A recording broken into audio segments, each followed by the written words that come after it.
طيب بسم الله والصلاة والسلام على رسول الله وعلى آله وصحبه ومن والاه ثم أما بعد. Alors les symptômes de la maladie du cœur, on revient à ces symptômes qui ont été cités. L'auteur il cite 5 symptômes et on en a vu 4 pour l'instant. Et ces symptômes, ce sont des symptômes qui montrent que le cœur est malade. Et ces symptômes, ce ne sont pas forcément des choses qui pourraient nous apparaître en premier lieu ou des choses auxquelles on pourrait penser. Parce que souvent, quand on va se dire que en fait, c'est vraiment des orientations, un mode de vie ou une manière de penser qui montre que le cœur est malade ici. Ce n'est pas des actes en particulier. Et on a vu que, et ça c'est important, ce n'est pas forcément des actes quotidiens. Il peut y avoir dedans des actes quotidiens qui sont des illustrations de ce qui a été dit, mais ce n'est pas des péchés. Ce n'est pas parce que je fais tel péché ou tel péché que mon cœur est malade. Parce qu'on a vu il se peut qu'on fasse des péchés, mais que le cœur ne soit pas forcément malade. D'accord ? Donc, c'est-à-dire qu'il faut enlever de son esprit l'équation péché égale cœur malade. Bien sûr, celui qui fait beaucoup de péchés, ça peut dénoter qu'il est malade. Mais ce n'est pas parce qu'on fait un péché qu'on a le cœur malade. D'accord ?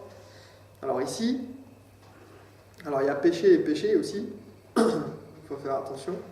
Je ne dis pas que ça ne veut pas dire qu'il faut faire des péchés.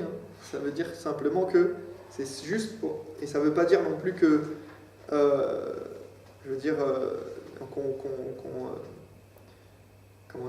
qu'on enlève au péché son caractère important et qu'on dénigre, ou on n'accorde pas d'importance au péché. Non, loin de là. Mais... c'est pour dire que ici, les maladies du cœur, ou plutôt les symptômes que le cœur est malade, on va le voir. Donc ici, il a cité 5 choses. Il avait cité premièrement de ne pas faire ce pourquoi on a été créé, à savoir l'adoration et connaître Allah et donner la priorité à ses désirs, d'une manière générale. C'est-à-dire que dans son quotidien, on donne la priorité à nos désirs. C'est un mode de vie. D'accord ? C'est pas une fois, 2 fois, 3 fois, non, c'est une manière de se comporter au quotidien. Donc de ne pas adorer Dieu, donc premièrement, ne pas adorer Dieu et donner la priorité à ses désirs. D'accord ? Quelqu'un qui a ça comme manière de se comporter et d'être et de penser, eh bien c'est quelqu'un qui a le cœur malade, voire mort, puisqu'il n'adore pas son Seigneur. D'accord ? Donc ça c'était le premier point qu'on avait cité.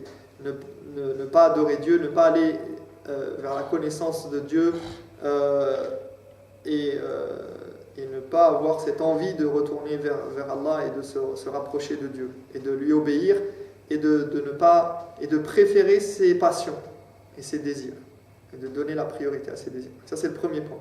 Deuxième point, c'était ne pas ressentir de douleur en faisant des péchés. Ne rien ressentir, c'est-à-dire faire des péchés sans avoir aucune sensation, aucun regret. Faire des péchés normalement, comme si de rien n'était. D'accord ? Ça, c'est un signe de la maladie du cœur. Donc, faire des péchés sans ressentir aucune douleur. Parce que normalement, quelqu'un qui a un cœur en bonne santé, eh bien, lorsqu'il fait un péché, justement, donc, encore une fois, quelqu'un qui est en bonne santé, il peut faire un péché. Ça peut lui arriver de faire un péché. Mais lorsqu'il fait un péché, il le ressent comme quelque chose de très grave. Il le ressent comme quelque chose qui lui fait mal. Et donc, de ce fait-là, qu'est-ce qu'il fait ? Il redouble d'efforts pour se faire pardonner. Il sent qu'il a fait une faute et il essaye de compenser cette faute et cette erreur. Il se repentit. Donc il se repent et vers Allah et il essaye de faire des bonnes actions pour enlever, effacer ses péchés. Donc, premièrement, ne pas faire ce pourquoi on a été créé. Deuxièmement, ne pas ressentir de douleur lorsqu'on fait un péché. Troisièmement, ne pas ressentir de peine à ne pas connaître la vérité. Ne rien, c'est-à-dire être indifférent, le fait qu'on connaisse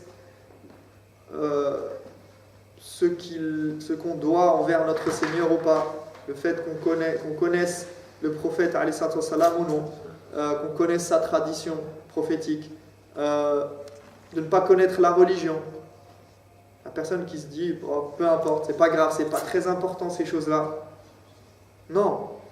Lui, celui qui a un cœur en bonne santé, lorsqu'il ne connaît pas quelque chose d'important dans la religion ou que lui parviennent des doutes, des choses qui le mettent à mal sa relation avec Allah, il doit être triste. Il doit ressentir qu'il a un manque, qu'il y a quelque chose qui ne va pas. Et ça doit faire en sorte, ça doit générer en lui une volonté d'apprendre sa religion. Quelqu'un qui ne sait pas lire le Coran, eh bien il doit avoir envie même si ça lui prend 50 ans, mais le fait qu'il ne ressente rien et que ça lui passe au-dessus, et que c'est quelque chose pour lui, comme si ça n'avait aucune importance, ça montre qu'il a une maladie dans le cœur. Quatrièmement, c'était de donner la préférence à des choses nocives pour son cœur par rapport à des aliments et des choses nourrissantes pour son cœur. C'est-à-dire qu'il va préférer, plutôt que de lire, écouter le Coran, écouter un cours, je ne sais pas moi, aller faire quelque chose de haram ou aller faire quelque chose qui n'a aucune utilité. C'est-à-dire qu'il va donner la priorité à des choses futiles ou des choses haram sur des choses qui sont bonnes pour lui. D'accord ? Des aliments nourrissants comme notre corps. Quand tu as le choix entre de l'eau et une boisson gazeuse, ou on va dire même peut-être quelque chose de haram, eh bien celui qui est en bonne santé et qui a la volonté de préserver sa santé, eh bien, il va choisir entre les deux la chose qui est le plus bénéfique pour lui. Surtout s'il sait qu'il y en a un qui rend malade et l'autre qui permet d'être en bonne santé. Donc entre deux choses, il choisit. Donc celui qui est malade, qui a un problème qui est perturbé dans sa relation avec Allah, eh bien il choisit les choses mauvaises, les choses nocives, les poisons. Alors que celui qui est en bonne santé, il choisit les bonnes choses, les aliments nourrissants pour son cœur. Donc voilà les 4 points qu'on avait traités. Cinquièmement, وَمِنْ عَلَامَاتِ مَرَضِهِ أَنْ يَسْتَوْطِنَ صَاحِبُهُ الدُّنْيَا وَيَرْضَى بِهَا ويطمئن فيها ولا يحس فيها بغربة ولا يرجو الآخرة ولا يسعى لها سعيها. أن يستوطن صاحبه الدنيا ويرضى بها ويطمئن فيها ولا يحس فيها بغربة ولا يرجو الآخرة ولا يسعى لها سعيها. Donc cinquièmement, le dernier point qui est cité ici, qui sera cité ici avant de passer à la prochaine partie, il nous dit enfin un des symptômes de la maladie du cœur, c'est de chercher à s'installer ici-bas, sur terre, de manière pérenne, de manière presque éternelle, en se satisfaisant de ce bas monde.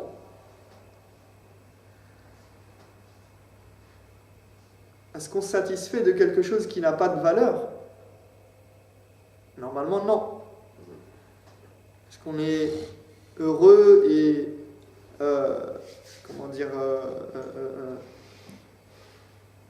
satisfait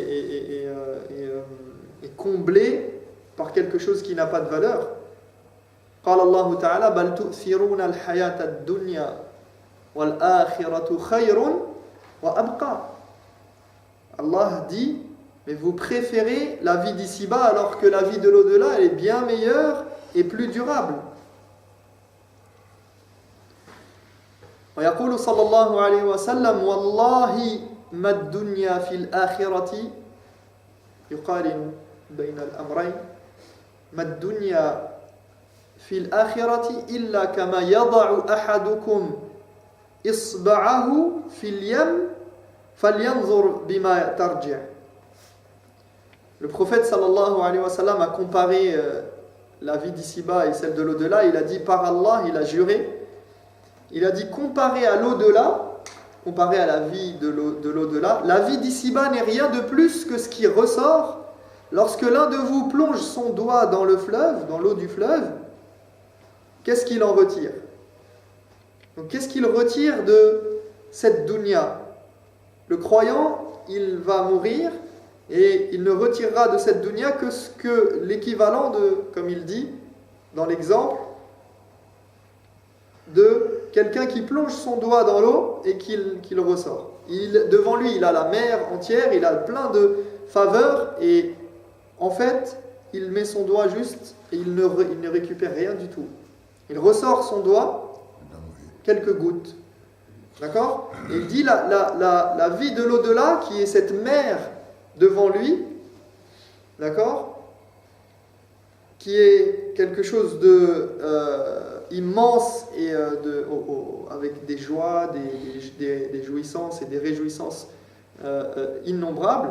Eh bien, lui, ce qu'il retire ou plutôt la vie d'ici-bas, eh bien, elle n'est que quelques gouttes en comparaison à cet océan. Si vous pouvez répéter la phrase en arabe. قال والله ما الدنيا في الآخرة إلا كما يضع أحدكم إصبعه أو إصبعه في اليم فلينظر بما ترجع.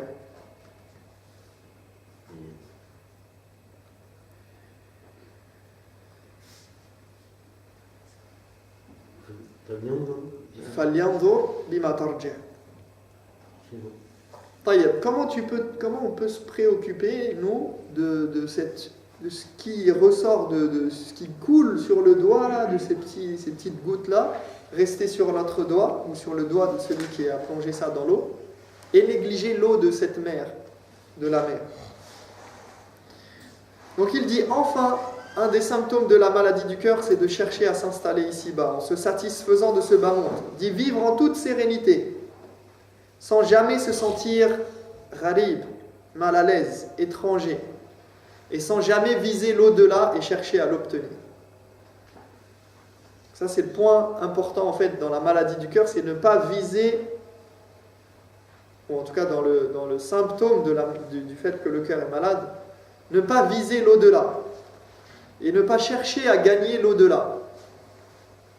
Et ça, c'est une preuve. C'est une preuve de quoi? Celui qui ne cherche pas à gagner l'au-delà, c'est une preuve de la faiblesse de sa foi en un point des piliers de la foi, de la croyance au jour du jugement dernier. Al-iman bil yawm al-akhir. Parce que si tu étais vraiment certain, celui qui est convaincu de la promesse d'Allah et de ce qu'il réserve au jour dernier dans l'au-delà, alors, comme cela aurait encouragé cette personne et l'aurait poussé à œuvrer dans ce sens et à redoubler d'efforts. Celui qui est convaincu qu'il va rencontrer son Seigneur et qu'il a des récompenses derrière les actes qui nous sont demandés de faire et qu'il est convaincu qu'il aura les récompenses promises, eh bien il va œuvrer et il va redoubler d'efforts.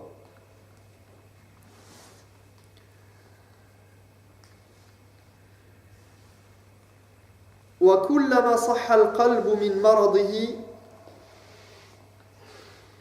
ترحل إلى الآخرة.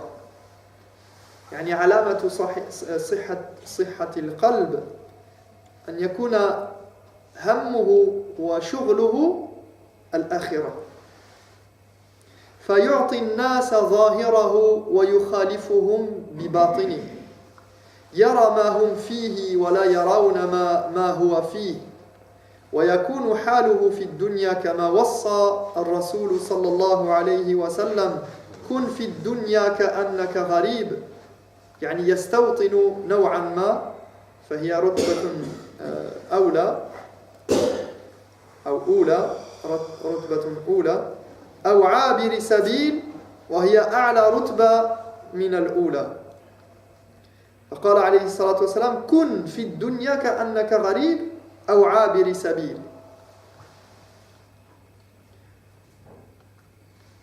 Il dit, plus la personne a un cœur sain, plus elle visera l'au-delà. Son corps sera avec les gens, mais son esprit sera ailleurs. Son corps, il est là, il existe, il est vivant, il interagit avec les autres, mais son esprit, il est fil akhira. Il réfléchit, sa réflexion, son mode de pensée, c'est l'au-delà. Même s'il est là, il existe, il vit avec tout le monde, il participe, il va manger, il va rencontrer les gens. Donc il dit son corps sera avec les gens, mais son esprit sera ailleurs. Il pourra entrevoir et comprendre ce qu'ils vivent. Donc lui, il comprend les autres, ce qui se passe dans leur tête, dans leur... Mais eux ne pourront percevoir la réalité de ce qu'ils vivent. Il sera sur terre tel cet étranger dont le prophète sallallahu alayhi wa sallam a parlé lorsqu'il a dit: soit sur terre comme un étranger ou un simple voyageur de passage. Et ici, dans ce hadith, il y a deux niveaux, parce que l'étranger, c'est celui qui vient et qui s'installe. On ne sait pas, il peut s'installer pendant quelque temps, voire s'installer toute sa vie. Il est étranger, mais malgré tout, il est là, il est installé. D'accord ? Un étranger, il peut venir pour quelques jours, quelques heures, quelques mois, quelques années, ou s'installer entièrement. Il a une possibilité de s'installer. Et il dit Awa birisabil, ou un simple voyageur de passage, quelqu'un qui est là, mais il n'est même pas venu s'installer. C'est juste une étape pour lui. Et le prophète alayhi salatu wassalam, il nous dit soit sur terre comme une de ces deux personnes. Soit un étranger, mais encore mieux, comme quelqu'un de passage. Donc, qui n'est pas là qui ne cherche rien, quelqu'un de passage, quelqu'un qui est en transit, quelqu'un qui est venu juste pour... il ne pose pas ses bagages, il n'a pas d'ambition spéciale, il n'a pas de... Non, il est là, il sait qu'il est là de passage. قال صلى الله عليه وسلم ما لي وللدنيا إلا كراكب استظل تحت شجرة ثم راح فتركها.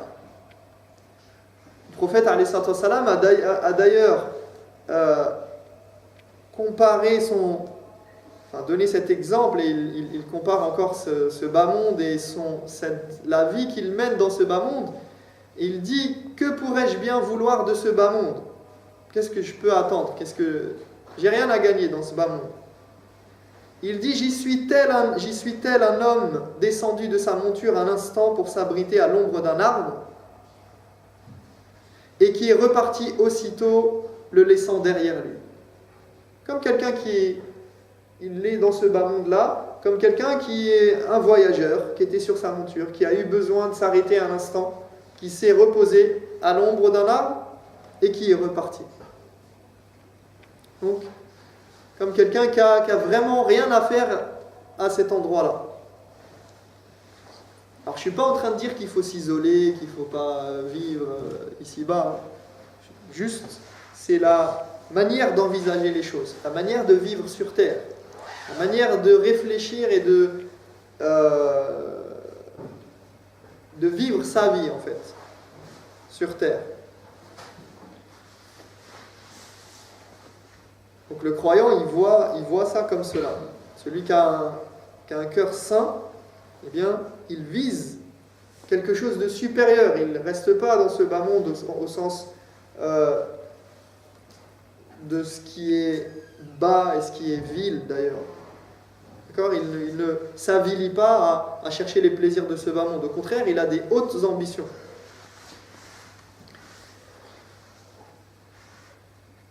وكان ابن عمر رضي الله عنهما يقول في سياق هذا الحديث كان يقول إذا أمسيت فلا تنتظر الصباح وإذا أصبحت فلا تنتظر المساء. Ibn Omar d'ailleurs rajoutait à ce hadith, il disait en complément, si tu arrives au soir, n'attends pas le matin. Et si tu arrives au matin, n'attends pas le soir. وهذا يحتمل معنيين. يحتمل أنك إذا أمسيت فلا تنتظر الصباح بعملك فتؤجل عمل المساء إلى الصباح وإذا أصبحت فلا تنتظر المساء بعملك فتؤجل عمل الصباح إلى المساء أو العكس. Donc ici, ce hadith, il a deux sens, deux portées. Parce que, en fait, cette parole de Ibn Omar plutôt. Parce que vous savez que dans l'istilah des ulama, dans les termes conventionnels des savants, on n'utilise pas le mot hadith. En général, hadith, c'est quelque chose qui est rapporté. D'accord ? Un hadith, c'est une parole rapportée. Mais en général, chez les savants, ils n'utilisent hadith que pour qui ? Non, pour les paroles prophétiques, pour les paroles du prophète, qui remontent au prophète dans la chaîne de transmission. D'accord ? Alors, on utilise plus généralement l'emploi de manière comme ça absolue, c'est plus spécifique à ça. Donc ici, cette parole de Ibn Omar, elle peut être envisagée de deux manières. Donc, le premier sens, c'est de dire que si tu arrives au soir, voilà, on est arrivé au soir là, eh bien, il nous dit, n'attends pas le lendemain matin pour œuvrer. Ne repousse pas tes œuvres au lendemain. Et si tu es au matin, si tu te réveilles, ne repousse pas au soir. Ne repousse pas ce que tu as à faire. Les choses que tu dois les faire le plus tôt possible et le plus vite. Surtout lorsqu'il s'agit des choses, des bonnes actions. Donc, fais tes bonnes actions le plus vite possible. Ne laisse pas traîner les choses. Aujourd'hui, on parle beaucoup on utilise un terme que vous pouvez retrouver dans des articles, et c'était un peu à la mode il y a quelques années, on parle de procrastination. Ah, c'est dur ça. Hein. Je ne sais pas si vous avez déjà entendu ce mot-là. On parle de procrastination. Procrastination, ça veut dire quoi ? Hada taswif. C'est sawfa af'al, sawfa af'al, sawfa af'al. C'est ramener les choses à plus tard, remettre à plus tard plutôt. D'accord ? Toujours dans son programme, au quotidien, eh bien, on dit non, je laisse, je le ferai plus tard, je le ferai plus tard, je le ferai plus tard. Au bout d'un moment, à la fin de la semaine, ça s'accumule, à la fin du mois, et on arrive et on ne sait plus comment, on n'arrive plus à sortir la tête de l'eau. C'est une maladie en plus. Non, c'est considéré chez les psychologues, je pense, comme ça devient maladif chez certaines personnes. Et c'est une volonté de s'écarter, de laisser ses responsabilités et de ne pas faire les choses et de dire j'ai le temps et on verra plus tard. On verra plus tard, comme ça on ne fait pas à l'instant. D'ailleurs, petite parenthèse par rapport à ça, il conseillait quand on a beaucoup de choses à faire, dans l'ordre des tâches qu'on a à faire, c'est de toujours faire les tâches les plus faciles le plus vite possible. D'accord ? Ce qui prend moins de 5 minutes, c'est de le faire tout de suite et de ne pas le repousser. Répondre à un SMS, à un mail, à, je sais pas moi, ranger un truc, qu'on doit faire dans notre programme au quotidien ou dans la semaine ou dans le mois, tout ce qui vous prend moins de 5 minutes, faites-le le plus vite possible. Parce qu'en fait, c'est toutes ces petites choses-là qui vont après rester comme un poids et ce qu'on va devoir faire et qui va demander du temps après et alourdir les tâches. Non, donc ici, il nous dit, ne laisse pas, quand tu arrives au soir, ne laisse pas les choses au lendemain. Et la même chose si tu arrives au matin. والمعنى الثاني وهو الأقرب وهو الظاهر المتبادر إذا أصبحت يعني قصر الأمل في هذه الحياة الدنيا قد لا تدرك المساء فاعمل واجتهد في طاعة الله عز وجل ولا يكون أملك طويلا تؤمل أنك ستعيش 60 سنة أو 70 سنة أو أكثر. Donc le deuxième sens qui est le plus évident et qui vient à l'esprit en premier en vérité dans cette phrase, c'est le fait de ne pas avoir trop d'espoir dans le fait de vivre longtemps. Parce qu'il nous dit, lorsque tu arrives au soir, ne t'attends pas à vivre jusqu'au matin en fait. Ne crois pas que ou ne sois pas sûr que tu vas vivre jusqu'au matin. Et si tu arrives au matin, si tu te lèves,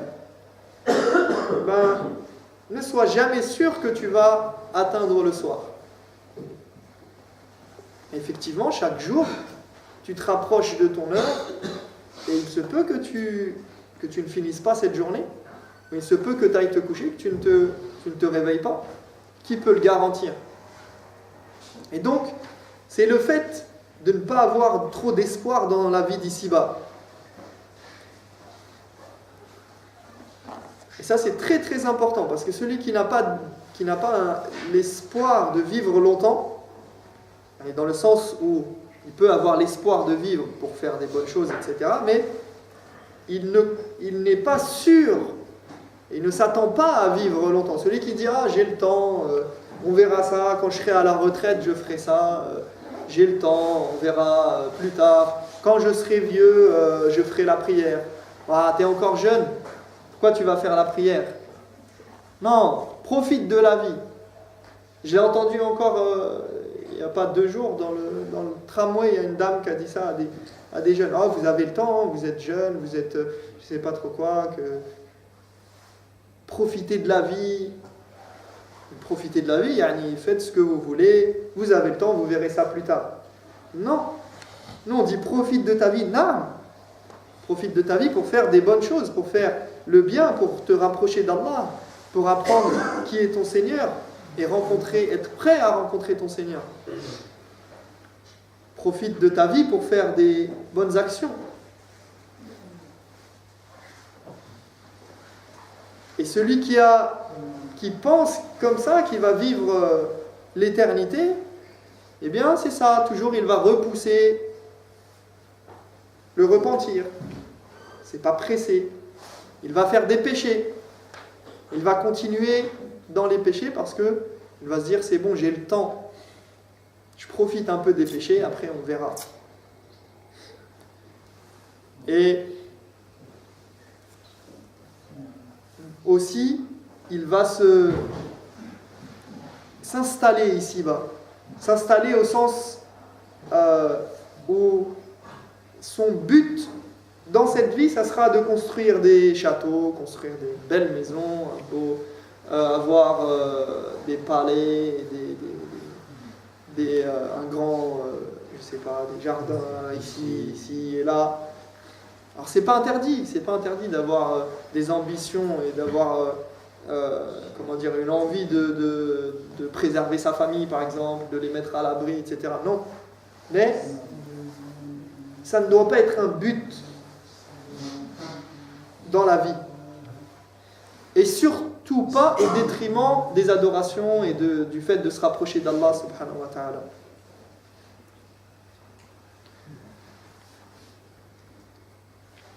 Mais celui qui sait que sa vie elle est courte, eh bien, il s'empressera de faire des bonnes actions, il s'empressera il arrêtera les péchés.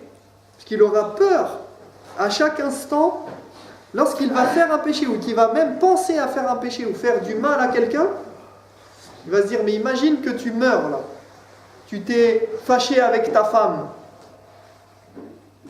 d'accord? Vous êtes vraiment fâché, je ne sais pas, les paroles ont dépassé la pensée, et chacun s'est insulté, je ne sais pas trop quoi, tu sors, tu claques la porte, tu t'en vas. Tu sors, tu as un accident de voiture, tu meurs. Est-ce que tu as envie de mourir sur cette fin-là, dans ton rapport avec ta femme, dans ton rapport avec tes enfants, avec tes parents, dans ta salat? Tu n'as pas fait ta salat. Tu as dit, ah non, je vais aller faire les courses, j'ai le temps, ou je vais aller faire telle et telle chose.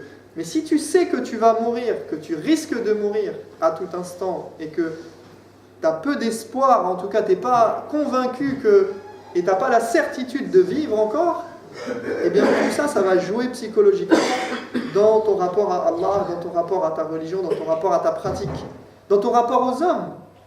Tu auras peur de léser quelqu'un et de ne pas pouvoir lui demander pardon par la suite.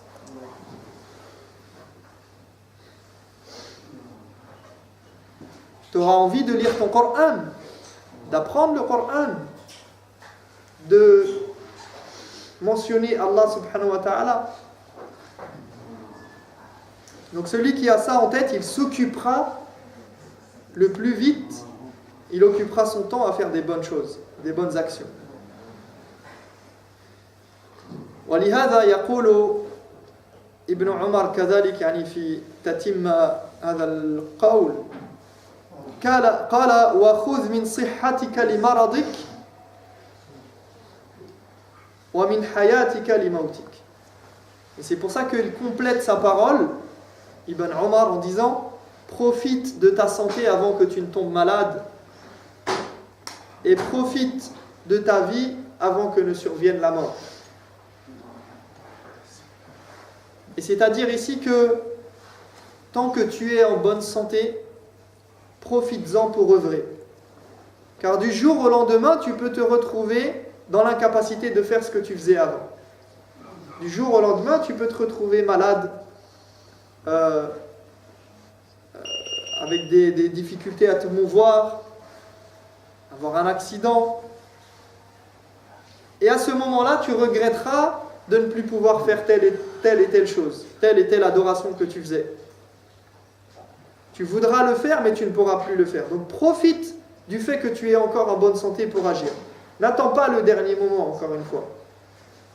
Tu es en bonne santé, tu as la capacité intellectuelle d'apprendre, de lire le Coran, de faire ta salat d'une bonne manière, de jeûner, de faire le pèlerinage. Tu es en bonne santé, profite de cette santé. خذ من صحتك لمرضك ومن حياتك لموتك. Et profite de ta vie avant que ne survienne la mort. C'est-à-dire que l'homme doit préparer son séjour dans l'au-delà. C'est le moment où il plante, il est là pour planter les graines afin de les récolter dans l'au-delà. Et son capital, ce sont les minutes qui passent. Et wallahi, on n'a pas l'éternité. Et le temps passe très très vite. On ne cesse de le répéter, 50 ans, 60 ans, 70 ans, c'est quoi? C'est rien. C'est rien du tout. 10 ans, ça passe comme... Regardez, bientôt on prépare quoi là? Ramadan. Hein, on arrive bientôt à Ramadan. On dirait que c'était hier. Ouais, c'est vrai. On arrive à Ramadan, on va se préparer là pour Ramadan. Et ainsi de suite. Donc le temps, il file. On n'a pas toute l'éternité. Et on ne sait pas ce qui peut nous arriver demain. Quand on est en bonne santé, on profite de ça pour œuvrer pour Allah subhanahu wa ta'ala, pour faire des choses. La santé physique, la santé morale, la santé mentale, la santé intellectuelle. Quand tu as 17, 18 ans, 20 ans, que tu es tranquille dans ta tête, tu n'as aucune responsabilité et que tu as le temps d'apprendre, c'est pas comme quand tu as 30 ans, quand tu as 40 ans, 50, 60 ans. Pas la même chose. au niveau des capacités d'apprentissage, du fait d'être libre, simplement même, au niveau du temps, des occupations, des soucis. Donc, il faut profiter de ce temps-là. Et ça, c'est le conseil de Ibn Omar. Et avant lui, c'est le conseil du prophète, alayhi salatu wassalam. Irtanim khamsan qabla khams. Il dit profite de 5 choses avant 5 choses. Profite de ta richesse tant que tu as de l'argent avant d'être pauvre. Profite de ta santé avant d'être malade. Profite de ta vie, de ta jeunesse avant d'être vieux, etc. Profite en fait de tout ce que Allah subhanahu wa ta'ala t'a donné pour adorer Allah et pour faire le bien avant qu'il ne soit trop tard. C'est ça la leçon en fait. Et ça c'est très important parce qu'on vit dans une époque où on nous fait un petit peu croire, on nous laisse croire que on a l'impression qu'on va vivre des centaines et des centaines d'années. Pourtant on le sait très bien. Qui connaît des gens qui ont dépassé les 90 ans, 100 ans? Allez, tu en connais 100, 110? Et dans quel état ils sont?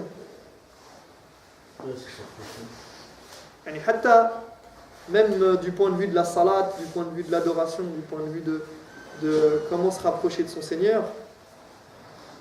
فنسأل الله تبارك وتعالى يهدينا لما يحب ويرضى وأن يطهر قلوبنا